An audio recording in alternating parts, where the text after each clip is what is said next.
Bom, vou começar primeiro agradecendo ao convite dos colegas, do professor Caramelo e da professora Maria Tereza. Helena, desculpa, sempre troca. O problema é a Trindade que me confunde. E dizer que eu e os meus colegas de Porto Alegre estamos muito contentes pelo convite e pela oportunidade de continuar o diálogo, né, que iniciamos em Porto Alegre há mais ou menos um ano, né? Foi final de 2015. Né? Bom, o trabalho que eu vou apresentar para vocês hoje, pessoal, ele é, na verdade, um trabalho que está iniciando. Ele é fruto, diferente da boa parte das atividades mostradas aqui, ele é fruto de experiências em sala de aula. Né? E eu até coloquei o meu coautor ali, que é o Guilherme Zabel, que deveria estar do meu lado aqui, não sei porque não veio, mas que é um dos, digamos, um dos meus colaboradores, eu diria, mais do que isso, é um dos inspiradores desse trabalho, pelo enorme interesse que o Zabel tem em cinema antigo, especialmente na arte, especialmente nos jogos de computador, né? Nem deveria entregá-lo aqui. O trabalho que a gente tem feito em cima do cinema sobre Roma é um trabalho de uma equipe, na qual atualmente eu sou o único professor, os demais são todos alunos de graduação, né? Mas que diriam que é o nosso grande motivador, né? Poder trabalhar com alunos. E a perspectiva desse trabalho, ele não é muito tanto pela erudição em cima da temática de Roma, mas sim discutir um pouco melhor a possível intervenção didática, pedagógica dos professores de história a partir da produção cultural contemporânea sobre o tema da antiguidade. Então essa é a nossa proposta básica, né? Qual é o projeto que nós estamos elaborando? É um projeto que procura fazer um grande levantamento da temática da política romana digamos, no cinema hollywoodiano. A gente optou pelo cinema como um passo inicial, né? Porque a abordagem de outros produtos culturais, como o caso séries e jogos, implicam em novas linguagens e toda uma temática diferente. Então a gente está optando por trabalhar com cinema, mas não pretendemos nos limitar a isso. Então a gente trabalha com esses filmes, a gente estamos fazendo um levantamento desses filmes, né? Um longo levantamento, assim como foi comentado ontem, né, as diversas versões que uma mesma peça tem ao longo do tempo. O cinema também produz diferentes versões, às vezes os filmes só trocam de nome, né, os roteiros são muito semelhantes, e posteriormente, e aí vem, digamos, o diferencial desse trabalho, a gente procura analisar como é feito a leitura dessa temática romana na sociedade brasileira, especialmente a partir do trabalho de professores da área de história. Então, a nossa ideia é ver como a área, né, especialmente a área ligada ao ensino médio fundamental, está vendo esses filmes e está aplicando esses filmes como instrumento pedagógico. Né? Então, aí vem a nossa surpresa, até depois com os resultados, que são bastante curiosos e, eu diria, preocupantes. Né? A nossa ideia inicial não é fazer o falseamento dos filmes, que seja relativamente fácil. A nossa ideia é propor alternativas de usar esse filme como intervenção pedagógica, ou seja, mantê-los, apresentá-los aos alunos, mas a partir deles usar como um objeto de reflexão. Né?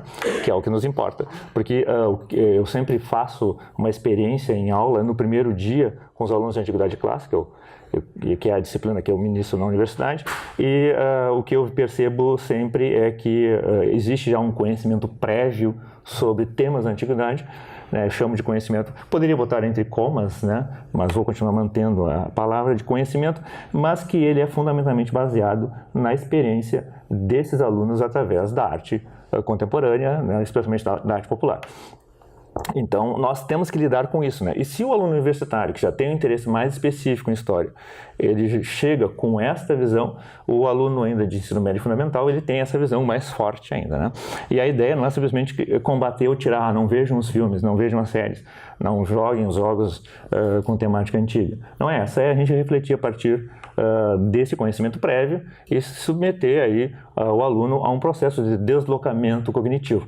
Nós usamos também nós fizemos uma oficina na universidade, o Guilherme trabalha comigo nisso, onde a gente recebe alunos do ensino médio fundamental e a gente faz uma brincadeira com eles, a gente mostra cenas de alguns filmes, né? Nós trabalhamos muito com o Troia, né, que é um filme já foge um pouco a temática romana, e a gente depois vai dialogar com os alunos, quem conhece o filme, começa a refletir, vai para as fontes antigas, especialmente a cerâmica grega, né, para ver os escudos, os armamentos, faz toda uma discussão, e eles acham, quando eles saem lá, eles descobrem que aquele ataque, por exemplo, que no filme de Troia é mostrado na praia, é aquela formação de escudos, na verdade é a tartaruga romana, não tem nada a ver com o mundo grego. Aí eles sabem, parece que estão... o filme toma um outro valor, né? A gente não desconstrói o filme, no sentido de que vamos destruir esse filme, você não veja mais. Mas o filme toma um novo valor. E eu ainda, quando eu era professor de ensino médio, eu trabalhava muito com desenhos, né? E eu trabalhava com o desenho da Disney do Hércules, né?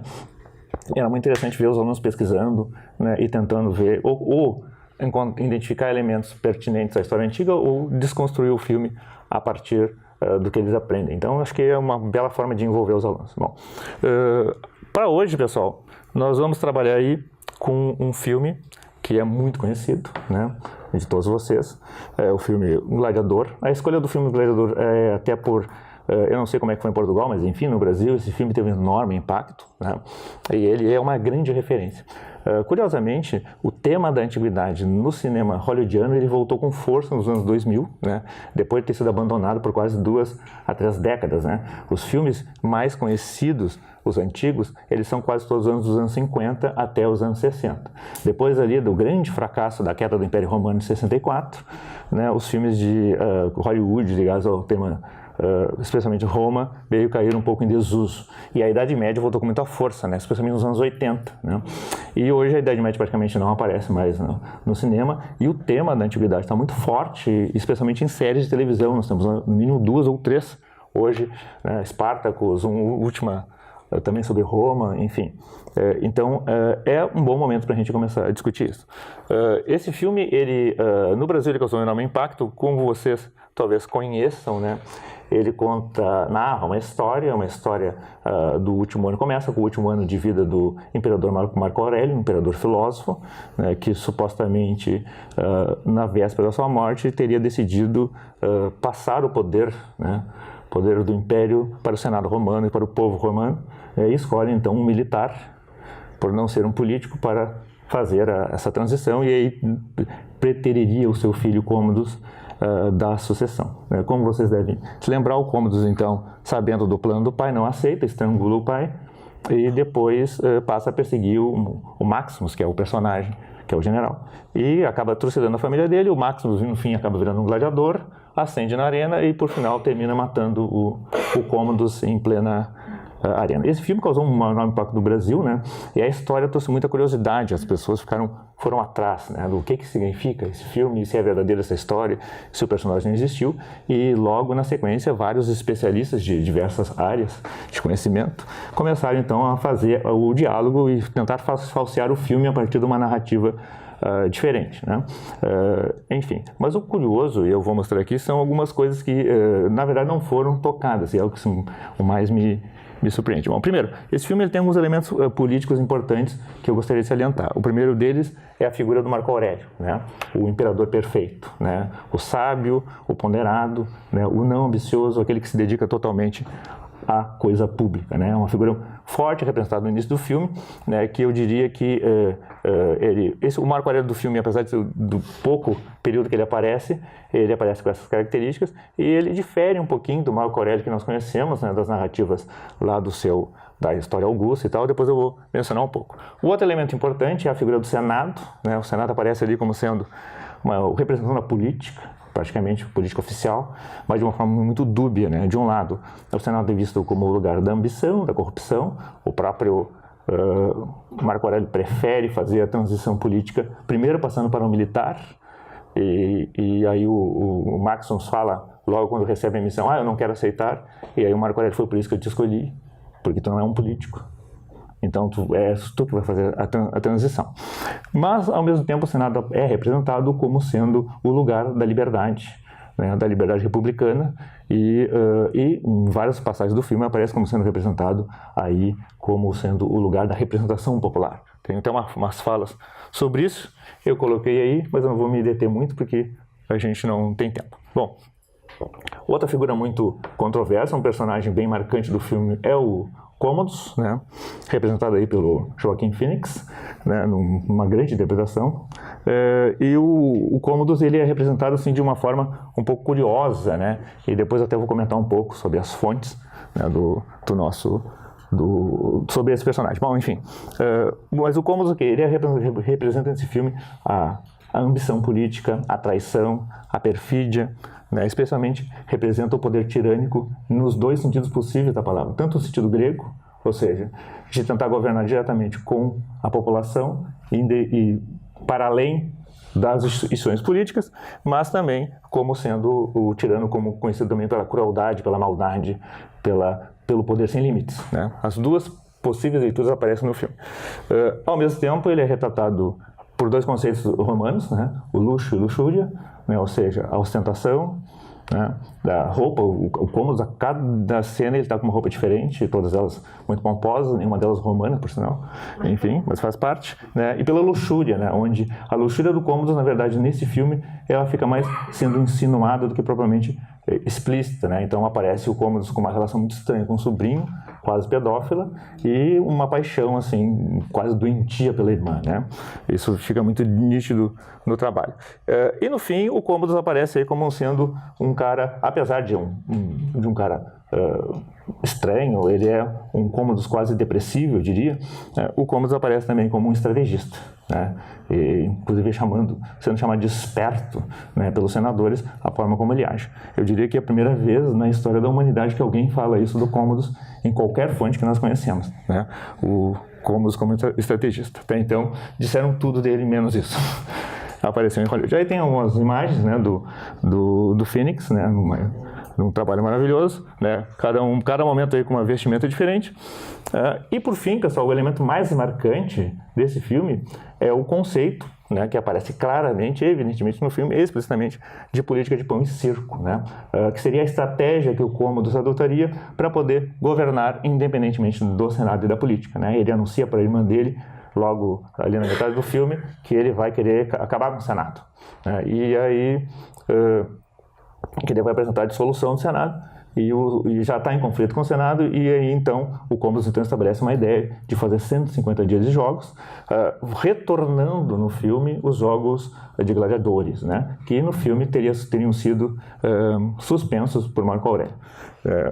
Bom, só no filme. E o que aí aparece de uma forma muito forte é o papel da plebe romana, né? Que no original não é tratado como plebe, depois eu vou tratar um pouquinho sobre isso, né? A plebe romana então agora aparece como um elemento político fundamental, né? A conquista da plebe, a conquista do agrado dessa plebe se torna um instrumento político mais importante, e aí que Cômodos e Máximos vão na verdade disputar quem é o mais querido do povo, né? Aí que tem alguns exemplos, né, de como essa plebe aparece, tem a parte da imagem, mas eu não vou poder mostrar, a gente pode trabalhar com o texto, né? Tem uma parte que os dois senadores, o Caio e o Gracchus, né, ficam discutindo, e aí é onde o Gracchus chama o Cômodos de esperto, né? Ele é muito mais esperto, 100 dias de jogo, ele é 150 dias de jogos. Na tradução, botei as legendas, a tradução não é minha, né? Depois eu vou explicar por que eu botei as legendas. Aí diz lá o Gracchus, 150 dias de jogo, a legenda errou aí. Ele é mais esperto que eu pensei. Aí o Caio questiona ele, mas será que o povo, aí vejam, o people, será seduzido por isso? Daí diz o senador, acho que ele sabe o que é Roma. Roma é a plebe. Olhem em inglês, Roma is the mood. É outra palavra. Ele fará mágica para eles ficarem distraídos. Irá tirar a liberdade deles, mas eles o exaltarão. O coração pulsante de Roma não é o mármore do Senado, mas a areia do Coliseu. Dificilmente alguém falaria isso no século II, porque a palavra Coliseu surge bem depois, né? Aí é o teatro Flaviano, mas deixa assim. Ele trará a morte, e eles o amarão por isso. Então, é uma frase muito forte e que aqui exemplifica como essa plebe, né, no inglês crowd ou mob, é tratado o tempo inteiro, né? Uma hora o Máximos falando com a Lucila, os dois têm um caso amoroso mal resolvido, né? Ele diz assim, a Lucila instiga o Máximos a enfrentar o Cômodos, e o Máximos diz o seguinte, estou à mercê deles. Meu único poder é divertir a plebe. Ele se tornou um gladiador famoso, enfim, é aclamado pelo público. E aí a Lucila diz para ele o seguinte: isto é poder. A plebe, ou Mud, é Roma. Se Cômodo a controla, ele controla tudo. Meu irmão tem inimigos, a maioria no Senado.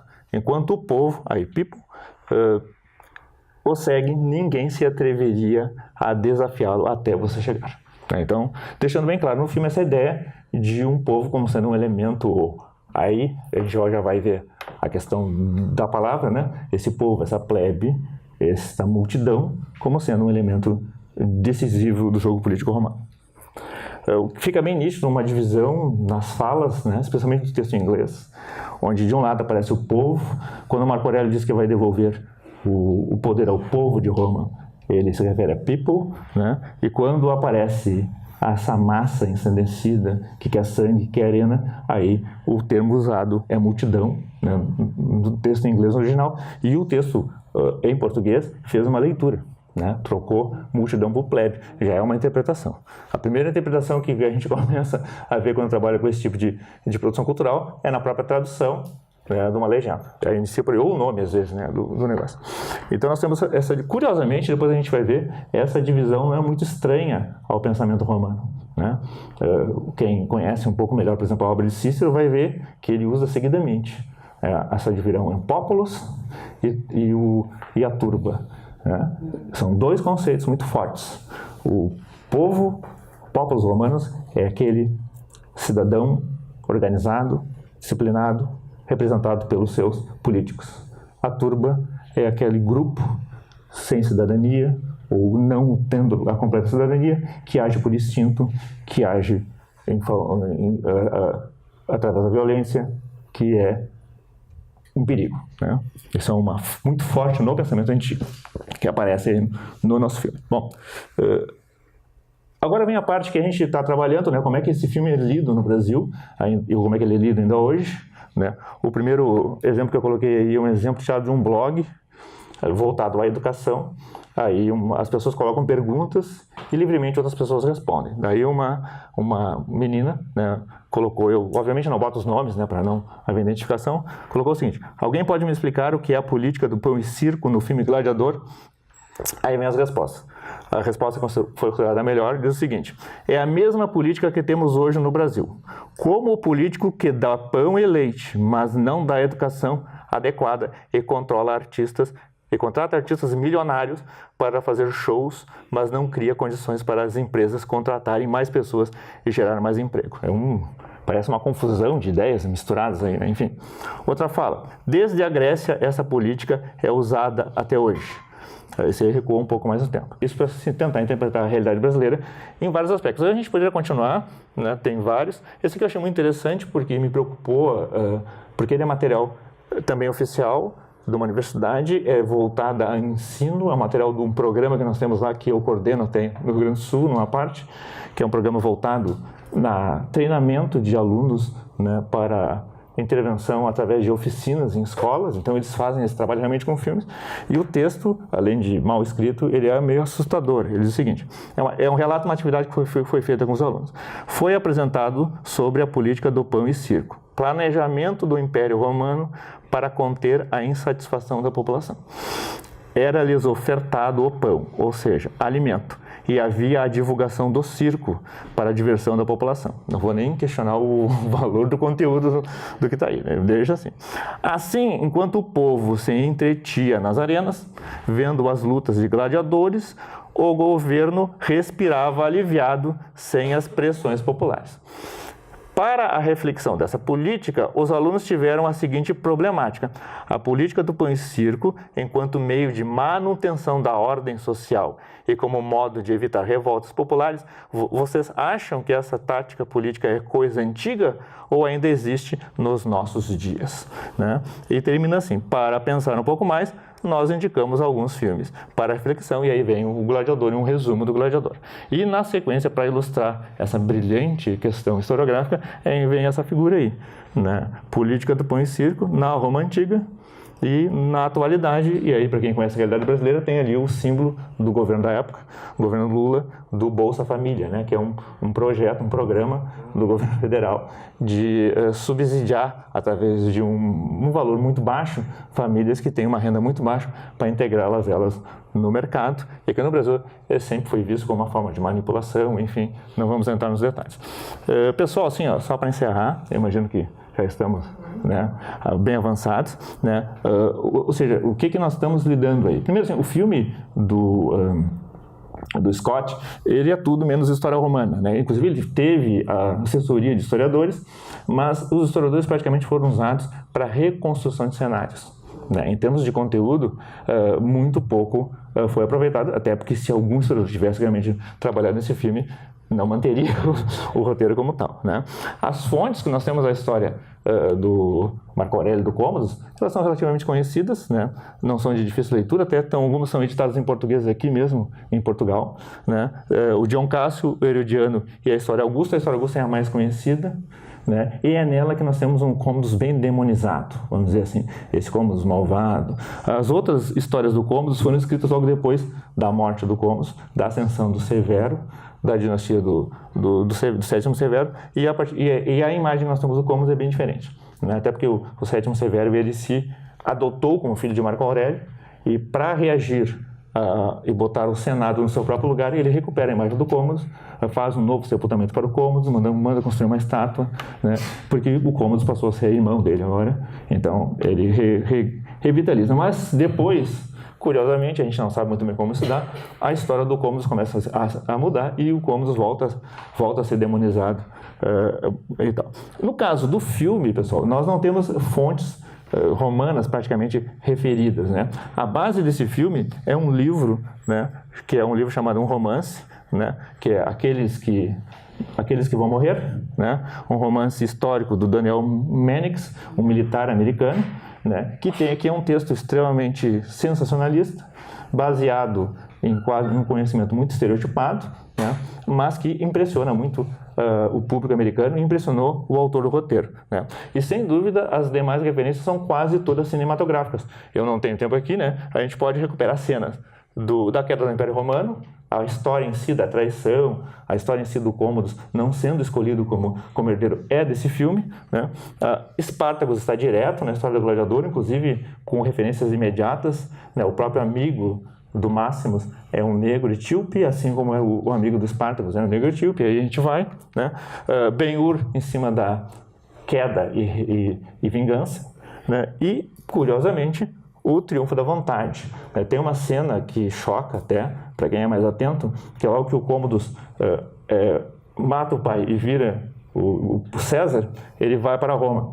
E ao chegar em Roma, a abertura da cena é mostrando a cidade de Roma por cima das nuvens, aí mostra uma águia e na sequência o Cômodos entra com várias tropas, várias legiões dentro da cidade de Roma, que é exatamente a cena da chegada de Hitler em Nuremberg, né? Mesmo a visão de cima da cidade, a águia não é a romana, é a águia nazista que aparece no filme, e enfim, ou seja, aí nós temos uma referência muito forte, né? Bom, para encerrar, depois a gente pode trabalhar essas questões.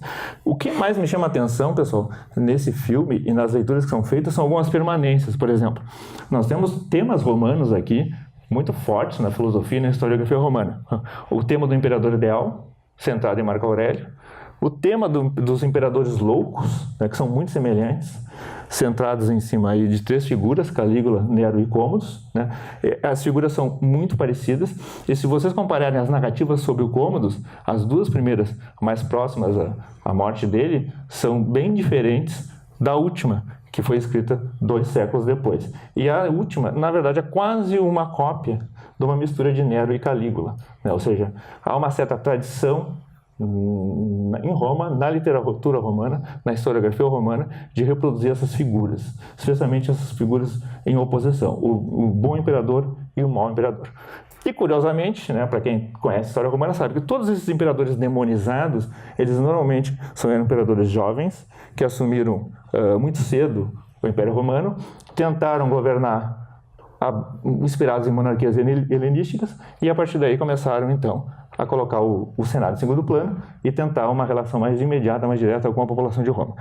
E todos eles depois foram detratados por uma historiografia aristocrática que tem uma forte influência do Senado. Inclusive, alguns dos historiadores aí foram senadores, foram políticos romanos, né? E o último elemento é o quê?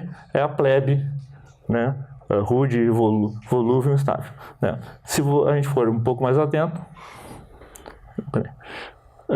que visão é essa sobre Roma? É uma visão aristocrática, senatorial, sobre as mudanças da política romana, especialmente a partir do Principado, né? Ela pode estar centrada, sem dúvida, em fontes romanas, fontes aristocráticas, né? Por isso que é fácil, muitas vezes, esses filmes ou livros buscarem fontes romanas, eles vão achar, né? Mas vão achar o quê? Uma visão, né? Ou várias visões, mas todas elas normalmente de uma mesma origem, né?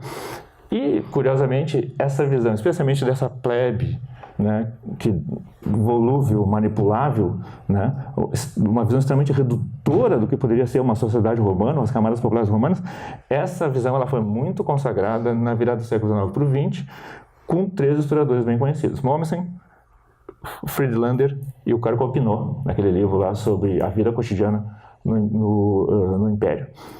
Essa visão só foi modificada a partir da segunda metade do século XX, mas eu diria que, infelizmente, é a visão que ainda predomina, não só em manuais de história, mas também em muitos livros ainda da minha área. Então, uma coisa que a gente tem muito a trabalhar, e especialmente, nós temos uma tarefa muito forte aí, quem quer fazer intervenção a partir do cinema, de trabalhar com esses estereótipos, né? E vamos fazer a meia-culpa, né? Nós, historiadores, também ajudamos a montar esse tipo de visão, né? E quem conhece um pouquinho de sociologia identifica muito fortemente uma presença